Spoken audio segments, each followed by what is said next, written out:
CM आवास पर JDU विधायक दल की बैठक जारी है। यही वक्त तय किया गया था जेडीयू विधायक दल की बैठक के लिए, क्योंकि बड़े मैंडेट के साथ यहां पर एनडीए ने बिहार के चुनाव पर कब्जा किया है। नीतीश को जेडीयू विधायक दल का नेता चुना गया है सर्वसम्मति से 10वीं बार।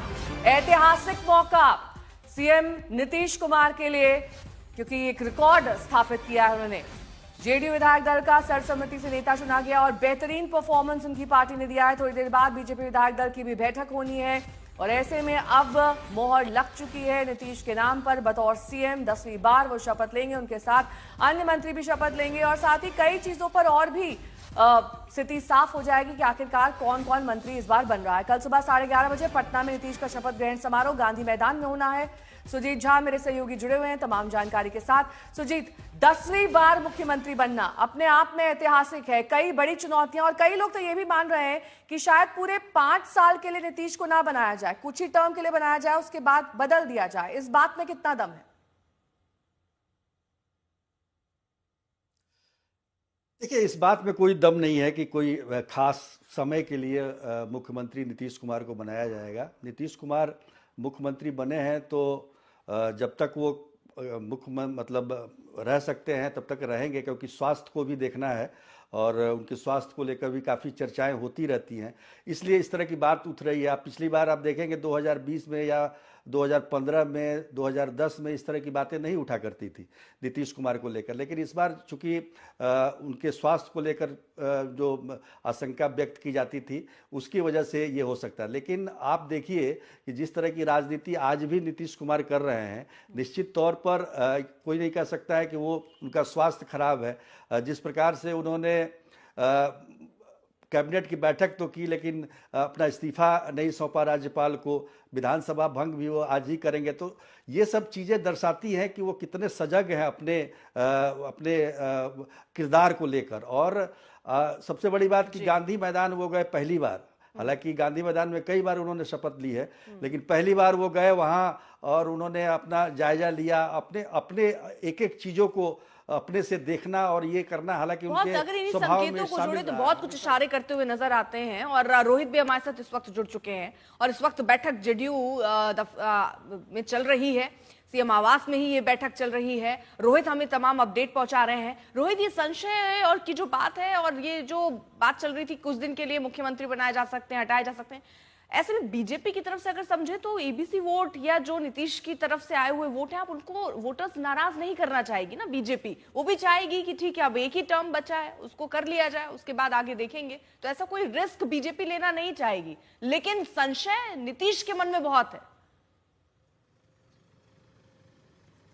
देखिए, नीतीश के मन में जाहिर सी बात है संशय था, इसीलिए 2 दिन पहले वो गवर्नर के यहाँ पे पहुंचते हैं, राजभवन पहुंचते हैं और उनको ये जानकारी देते हैं कि 2 दिन के बाद विधानसभा को मैं भंग करवाया जाएगा और जो कि 19 तारीख होती है और उसी दिन मैं इस्तीफा दूंगा। ऐसा करने की बिल्कुल उनको ज़रूरत नहीं थी। वो तमाम प्रक्रिया आज हो सकती थी जब वो एनडीए विधायक दल के नेता चुन लिए जाते, उसके बाद वो जाते, एक हाथ से इस्तीफा करते, एक हाथ से दावा ठोकते सरकार बनाने का। लेकिन उनको कहीं ना कहीं मन में डर था कि इन 2 दिनों में इस्तीफा अगर वो दे देते हैं तो बीजेपी को खेल न कर दे, क्योंकि बीजेपी के पास अपने सहयोगियों को मिलाकर अगर जेडीयू को हटा दीजिए तो 117 विधायक थे, तो हो सकता है सबसे बड़े अलायंस पार्टनर होते हुए गवर्नर उनको वो कर दे, दावत दे देते कि अच्छा आइए आप सरकार बनाइए, फिर बाद में फ्लोर टेस्ट में अपना साबित करते रहिएगा, बीजेपी को कह दिया जाता। तो इसी सब डर की वजह से कहीं शंका थी नीतीश कुमार के मन में, इसीलिए उन्होंने इस्तीफा उस दिन नहीं दिया। आज वो इस्तीफा देंगे एक हाथ से और दूसरे हाथ से जो है वो दावा भी ठोक देंगे सरकार बनाने का। लेकिन जहां तक था कि नीतीश कुमार कितने दिन मुख्यमंत्री बने रहेंगे, ये तो भाई कोई नहीं जानता है, क्योंकि चर्चा इस बात को लेकर लगातार चल रही है कि नीतीश कुमार की सेहत क्या ऐसी है कि वो 5 साल तक मुख्यमंत्री के तौर पर जो है वो कंटिन्यू कर सकते हैं, क्योंकि उनकी जो कुछ आप कहिए शारीरिक स्थिति कह लीजिए या जो भी कह लीजिए गिरा, तो उसको लेकर हमेशा जो है ये डाउट हमेशा बना हुआ है। और इसीलिए इस बात को लेकर कयास लगाए जा रहे हैं कि नीतीश कुमार को हो सकता है 6 महीने बाद, साल भर के बाद अगर नीतीश कुमार खुद भी कहें कि हम हटना चाहते हैं, बीजेपी अपना मुख्यमंत्री बना ले, तो कोई स्थिति बन सकती है। लेकिन नीतीश कुमार तब तक मुख्यमंत्री बने रहेंगे जब तक नीतीश कुमार खुद हटना नहीं चाहेंगे मुख्यमंत्री पद से। ये मैं आपको कम से कम इतना बता सकता हूं। जी ठीक है, लौटेंगे आपके पास। इस बीच 10वीं पारी है नीतीश कुमार की और अटकलों का बाजार तेज है। शशि भूषण हमारे साथ जुड़े हुए हैं लगातार बीजेपी दफ्तर में। शशि, ये बैठक खत्म हो गई है, क्या किसी से बातचीत हो पाई है? देखिए, जैसे ही बैठक खत्म होगी इसी गेट से सबको निकलना है बैठक के लिए, तो यहीं से लोग निकलेंगे। वहीं पे मैं खड़ा हूं। अभी भी मंथन चल रहा है और सबसे अहम बात, केशव प्रसाद मौर्य जो पर्यवेक्षक बनाए गए हैं वो अभी नहीं पहुंचे हैं। वो थोड़ा इंतजार हो रहा है। जैसे ही केशव प्रसाद मौर्य आ गए हैं, केशव प्रसाद मौर्य भी आ गए हैं अभी, जो जानकारी हमको मिली। तो ये देखिए, बीजेपी में जो सिस्टम होता है कि विधानमंडल दल की बैठक के पहले जो पर्यवेक्षकों की नियुक्ति होती है, उनके साथ सह पर्यवेक्षक होते हैं और वो एक तरह से मैसेंजर की भूमिका में होते हैं।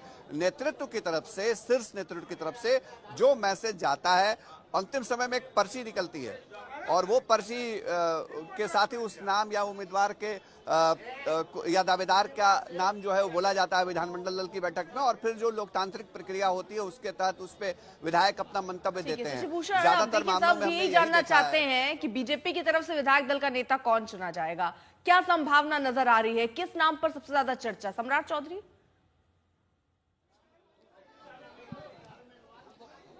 देखिए, मैं बार बार कहता हूं कि सम्राट चौधरी को जिस तरह से भारतीय जनता पार्टी ने सम्राट चौधरी का कद बड़ा किया, आप सम्राट चौधरी की राजनीति की शुरुआत देखिए। राष्ट्रीय जनता दल से उन्होंने शुरू की, बाद में जीतन राम मांझी के साथ चले गए, फिर उसके बाद वो भारतीय जनता पार्टी में आए। भारतीय जनता पार्टी में सबसे कम